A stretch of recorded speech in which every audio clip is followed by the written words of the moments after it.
Across dozens of cultures and religious traditions, birds were believed to deliver human souls to the afterlife, and in some cases, assist them through the process of reincarnation. At funerals for a shaman, the Yakut and Dogon of Siberia placed wooden swan effigies atop a series of poles in ascending height to represent the flight of the shaman's soul. In Denmark, a 6,000-year-old grave held an infant covered with the wings of a swan. The Finnish epic Kalevala describes swans carrying souls along the Milky Way to the northern celestial pole, while in Norse legend, Valkyries were swan maidens who carried dead warriors to Valhalla. Between 5,000 and 3,100 years ago on the island of Crete, the Minoan civilization decorated sarcophagi with birds and chariots. Early 20th century archaeologist Bernhard Schweitzer believed the Minoan birds represented an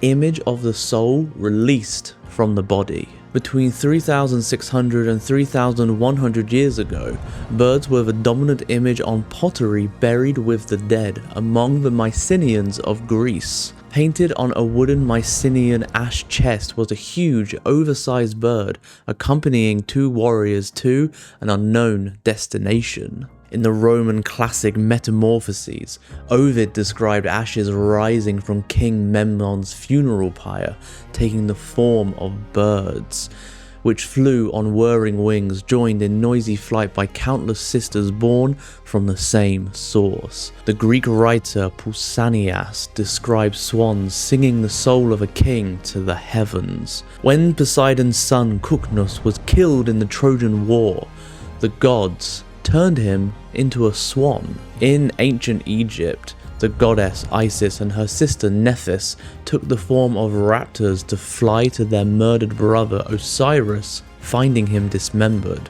Isis miraculously originated coolness with her wings and wind with her feathers, and brought Osiris back to life. The wings of Isis and Nephthys were carved and painted in tombs in the Valley of the Kings. About 2,700 years ago, it became popular in Egypt to place small wooden statuettes of a human-headed bird on the chest of the mummified dead. The 3-inch figures represented the Ba aspect of the human soul, which had the power to fly in the company of the sun god. Infused with the sun's rejuvenating during the day, the Ba soul flew back to the tomb at night and transferred the solar energy to the mummified corpse. The Egyptian Book of the Dead contains transformation spells encouraging the soul of the deceased to become a divine falcon or a heron. The transformation of the soul into a falcon allowed for the power of flight to the heavens, where the soul communed in the spiritual fire of the sun god Re. The transformation of the soul into a heron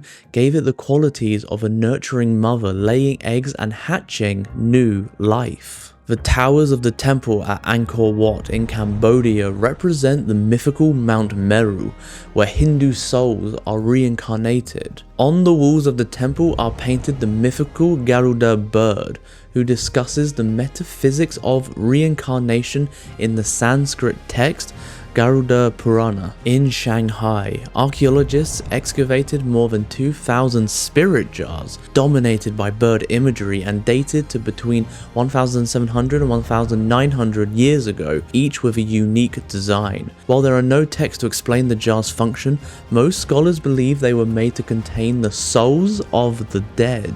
Scholar Komunami Ichiro believes the people depicted on the vessels are conducting a funeral service with help from the painted birds, representing the Hun soul.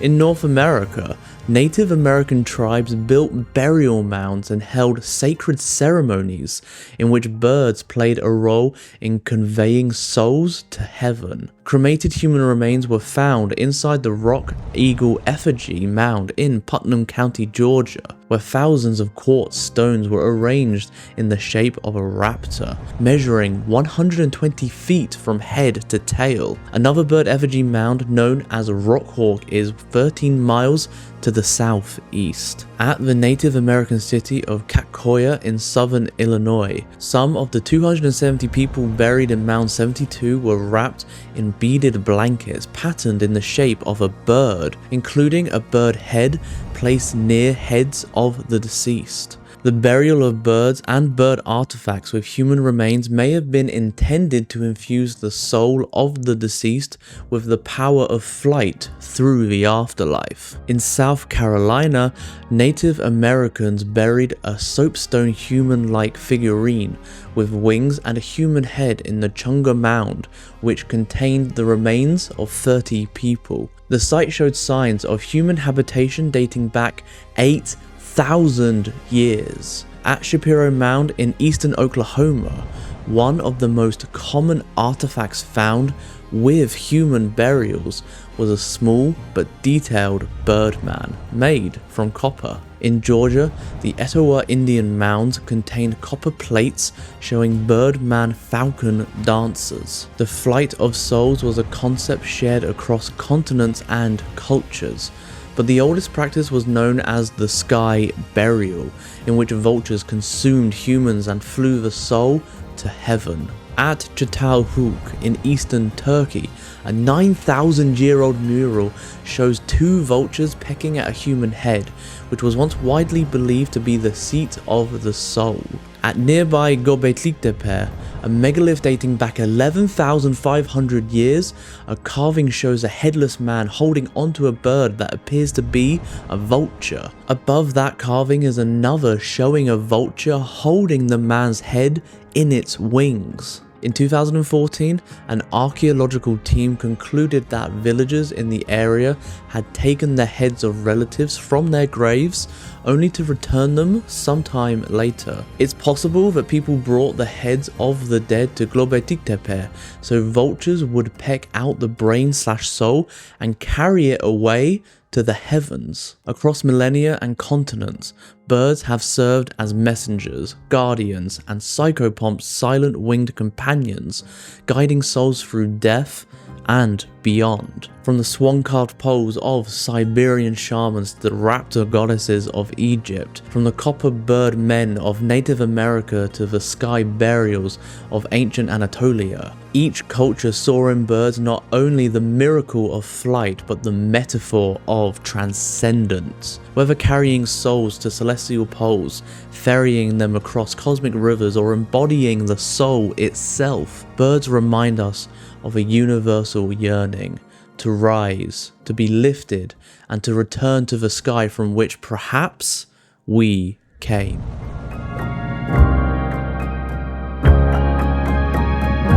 Want to go deeper into the roles that birds have played throughout history and mythology? Then please take a look at our book, Church of Birds by Ben Gagnon, who also provided the words for this video. As humanity steadily decimates the global bird population, scientists and scholars are discovering that birds may have played a greater role in shaping human evolution than primates. Our distant ancestors imitated birdsong to develop language and followed bird migration flyways around the world, consistently settling in prime bird habitats. Church of Birds is an eco-history of human evolution that's supported by recent scientific discoveries, ancient myth, and sacred texts. Across dozens of cultures, migratory birds were seen as divine agents of a benevolent sun, delivering seeds to the landscapes in spring and guiding souls to a heavenly paradise in the fall.